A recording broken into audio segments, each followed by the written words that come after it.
అలా ట్రైలర్ 2 వచ్చింది కదా. సలా ట్రైలర్ 2 చెప్పడం దానికి మర్చిపోయినా. తెలుగులో నాకు ఫస్ట్ టైం చాలా ఆనందంగా ఉంది. తెలుగు భాష కాబట్టి మన వాళ్ళు జస్ట్ 1 అవర్లో 15 lakhs దాకా వెళ్ళిపోయింది. సో ఇలాగనే తెలుగు సినిమాని అభిమానించాలి, గౌరవించాలి. ఈ నెట్లోనే కాదు, యూట్యూబ్లో కాదు, బాక్స్ ఆఫీస్లో కూడా కలెక్షన్ అలాగే తేవాలి. ఎందుకు అని నేను ఇంత గట్టిగా చెప్తున్నానంటే, ఏలియన్ వుడ్ సినిమాలు ఫ్లాప్ సినిమాలో హిట్ చేసుకుంటున్నారు. ఏలియన్ వుడ్లో మరి తెలుగు సినిమాలు ఎందుకన్నా? సినిమా ఎట్లా ఉందో సంబంధం కాదు, రెస్పెక్ట్ ఇచ్చి వెళ్ళండి. ఎందుకనంటే ఒకవేళ క్రిటిసైజర్స్ ఎవరన్నా ఉంటే వారు సినిమా తీయండి, అప్పుడు కూడా చూసి బాగుంటుందని చెప్తానేమో. మరి సినిమాకి అందరిని వెళ్ళమని చెప్తారు, టికెట్లకు డబ్బులు ఎవరు ఇస్తారు?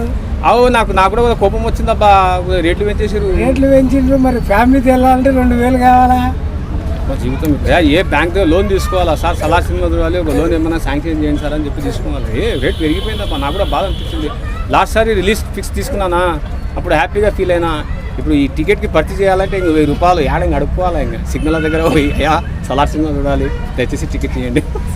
ఏం చేద్దాం, పెంచేసినారు రేట్లు. ఇంకా లేదంటే వెయిట్ చేయాలి, ఒక 3-4 రోజులు పోతే అది ఆటోమేటిక్గా రేట్ తగ్గుతుంది, అప్పుడు చూసుకోవాలి అంతే. మీకు ట్రైలర్ 2 చూసినప్పుడు ట్రైలర్ 1కు తేడా ఏమనిపించింది? ట్రైలర్ 1 ఒకటే, ట్రైలర్ 2 2, మధ్యలో ఒకటి గ్యాప్ వచ్చింది అంతే. అంటే ట్రైలర్ 1లో వచ్చేసి ప్రభాస్ను కొద్దిగా 30 seconds చూపించారు, ట్రైలర్ 2లో మొత్తం చూపించారుగా. నన్ను అడిగితే చూపించకపోతే బాగుండేది. ట్రైలర్ 2 అని చెప్పి డైరెక్ట్ థియేటర్లో వేసినా సరిపోయింది, ఇంకా బాగుండేది. అదే హైప్లో జనాలు వచ్చేవాళ్ళు. అరే సినిమాలో ట్రైలర్ వేసి సినిమా చూపిస్తాను, కొత్త కాన్సెప్ట్ వచ్చేది. లైక్ ఉపేంద్ర లెక్క, అర్థమైందా?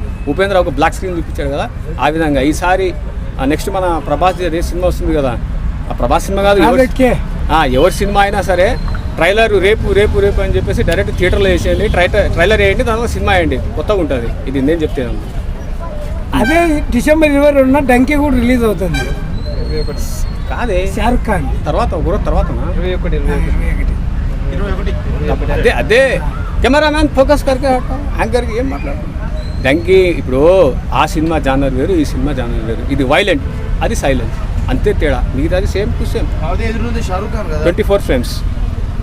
ఏది హిట్ అవుతుంది అంటారు రెండిట్లో ఏది హిట్? రెండు హిట్టే. అది ఆ జనర్లో అది హిట్ అవుతుంది, ఈ జనర్లో హిట్ అవుతుంది. షారుఖ్ ఖాన్ కెరియర్లో 2,000 కోట్లు దాటినట్టు ఉన్నాయి. నేను చెప్పింది అది, నేనే చెప్పిన 1,100 కోట్లు 1,500 కోట్లు అని చెప్పిన. కాకపోతే ఒక 200 కోట్లు తక్కువ వచ్చిందిలే, కానీ మిగతా ఓటీటీ ద్వారా వచ్చేస్తుంది. ప్రభాస్ కెరియర్లో ఒక బాహుబలి తప్పితే ఏం లేదు, 1000 కోట్లు దాటింది. అవసరం లేదు 1 కోటి రూపాయలు వచ్చినా కూడా చాలు. తెలుగు సినిమా తెలుగు, అర్థమైందే? ఇంకెక్కువ మాట్లాడాలి. రెండిట్లో ఏది ఎక్కువ కలెక్ట్ చేస్తుంది అనుకుంటా? కెమెరామ్యాన్ ఫోకస్ కరికే హటావు. నెక్స్ట్ అడగండి. రెండిట్లో ఏది ఎక్కువ కలెక్షన్ చేస్తుంది? 2 కలెక్షన్ చేస్తాయి అబ్బా, 2 బాక్స్ ఆఫీసే, అర్థమైందా? 2,000 కోట్లు. ఈ ప్రశ్న నాకు కాదు అడగాల్సింది, బాక్స్ ఆఫీస్ని అడగండి, అర్థమైందా? నేను చెప్పాను, నేను తెలుగు సినిమాకి ఎన్ని కోట్లు కలెక్షన్ నేను చెప్పాను, మానేసిన.